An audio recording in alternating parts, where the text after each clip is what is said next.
በመጀመሪያ ይህንን ስፍራ ዛሬ ስመለከት የሚታሰበኝ ነገር በኢትዮጵያ አባባል አባይን ያላየ ምንጭ እንደሚባለው ነው። እኔና የኔ ቢጤዎች የሆን ነው። ይህንን መልክዓ ምድር፣ ይህንን ውበት፣ ይህንን የቦታ አቀማመጥ፣ የተፈጥሮ ጸጋ ሳላይ የማየት እድል ሳይኖረኝ ሌሎች ሀገራት ከዚህ በጣም ያነሰ ነገር በማይበት ሰዓት ኢትዮጵያ ተስፋ የሌላት የማትደርስ ሌሎች የሚያምሩ እኛ ግን ውበት የሌለን ሌሎች የሚችሉ እኛ ግን የማንችል አድርጌ ያሰብኩባቸው ጊዜያት ቀላል አልነበሩም።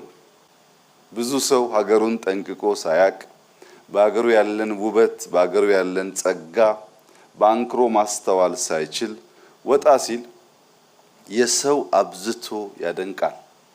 ነገር ግን ካለምንም ማጋነን ማንም ኢትዮጵያዊ ይህንን ስፍራ ይህንን ከባቢ መጥቶ ማየት ቢችል እንደው በዓለም ብቸኛው የሚል የተጋነነ ስያሜ እንኳን ባይሰጠው ከዓለም ልዩና ምርጥ ቦታዎች አንዱ ለመባል ግን በቂ መሆኑን ሁላችሁም እንደምታምኑ ተስፋ አደርጋለሁ።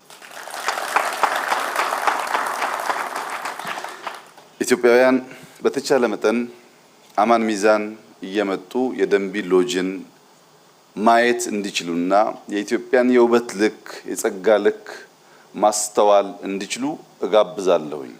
ወደዚህ ስፍራ መምጣት እንደከዚህ ቀደሙ አስቸጋሪ አይደለም። ኤርፖርት አለን። ከኤርፖርት እስከ ሎጁ ያለው ርቀት 5-10 ደቂቃ ቢወስድ ነው። ማንም ሰው ከየትም ቦታ በአውሮፕላን ተሳፍሮ መጥቶ በሎጁ በሚሰጠው ሰርቪስ በ5 እና 10 ደቂቃ እዚህ ቦታ መጥቶ 1 ቀን 2 ቀን ከቤተሰቡ ጋር ቢያሳልፍ ዘመኑን ሙሉ የተመኘውን ገነት በጨረፍታ የሚያይበት ቦታ ይሆናል ማለት ነው።